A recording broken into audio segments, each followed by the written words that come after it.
Children with autism exhibit a number of different issues with eating. You could start with basic food selectivity. So it's not uncommon for parents to report that their child will only eat one type of food. They may eat only one color of a food. They may only eat one texture of a food. So for example, like a yogurt or something that's crunchy, they'll eat one or the other.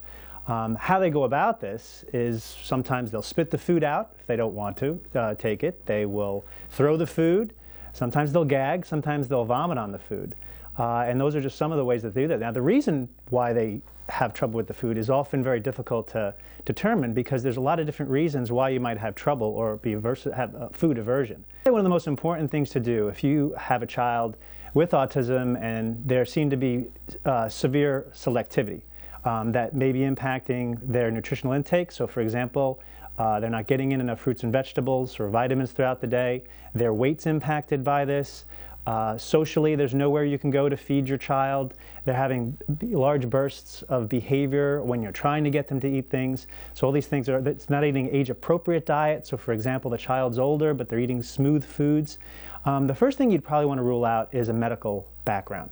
I think that sometimes it's not looked at enough as a potential cause. It may not continue, but it may be the origin of the problem. For example, many kids have allergies, they have reflux, constipation.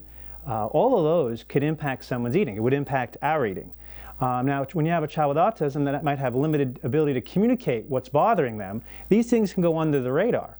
And oftentimes for children when they're younger, they may be experiencing things. Reflux is not uncommon for all children when they're younger, but if it persists, it could set the stage for future problems. If every time you took something and you ate it and you felt it come back up and it was uncomfortable, you might start to, refuse that a little bit. So as a parent, you're trying to get the food in, child's refusing the food, now you're getting worried, your child's not eating. You start to do anything you possibly can to get your child to take food, which means anything preferred, which all of a sudden those foods that might not be preferred, vegetables, fruits, or maybe sometimes healthier foods, go over here because you're so concerned about getting it in, which is understandable, but that's what happens.